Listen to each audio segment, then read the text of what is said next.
I work all the time. That's all I do. And I work until I can't work, meaning like my output per unit of time starts to drop precipitously. And then I know that I just need to take a break of some sort. And then I usually binge some sort of television because that's what for me works. Some people are like, I garden. That's not me. Netflix, I'm good. You know what I mean? Or dark room in a movie theater, rocking. And that's okay. Like, why do I need to take their expectation of what they want? Like, they're like, that's not healthy. I'm like, define healthy. I do as much as I can of the thing that I want to do with every minute of my day. Why is that not healthy? Why do you want me to do something that I would prefer to do less? Because I do what I do every minute of the day because that's what I want to do. Almost like, how dare you cast your expectation of your life onto me? And to be fair, to the same degree, they can not work at all. Doesn't affect me.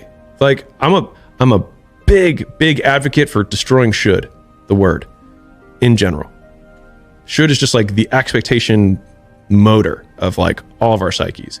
You should go to school. You should get a degree. You should do this job. You should marry her. You shouldn't stay up so late. You shouldn't work so hard. You should be more balanced. You shouldn't be working out so much. You're not working out. Like there's all these shoulds that other people tell us. And it's like, and you zoom out and then you see that it's a galaxy with a little dot of dust.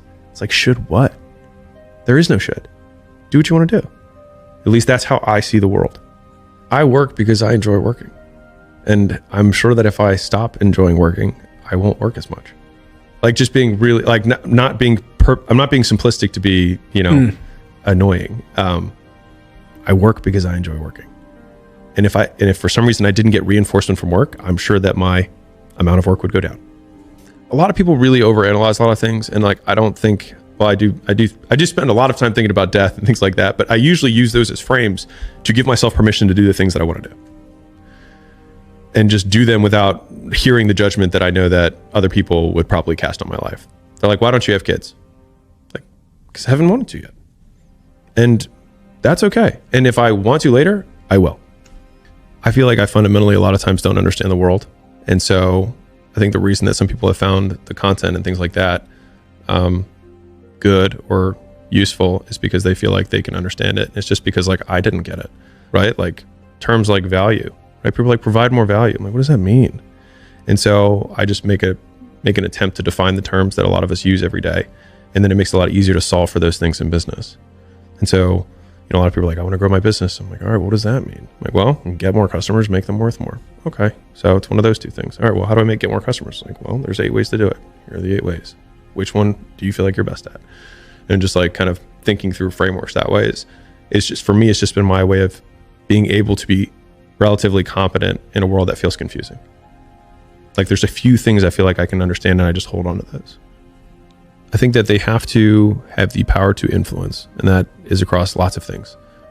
They have to be able to move other people. And you can define sales as the ability to get people to comply with your requests. You can define leadership the same way. Management, marketing to a degree is getting people to comply with a larger request, publicly. But I think that fundamentally is a skill that people have to have if they're going to be successful at entrepreneurship. They have to have tremendous drive, whether that's a combination of towards or away. So they have a big mission that they really want to achieve, or they have some very big fear that they're running away from. Either way, I think the fuel works just from a pure entrepreneurship perspective. The third piece is impulse control, is that they have to be able to say no to things on a regular basis for an extended period of time. And I think they have to be able to boil down the success of their business into inputs and outputs. Like if you do not know the inputs that are going to get the output that you want, then what are you doing?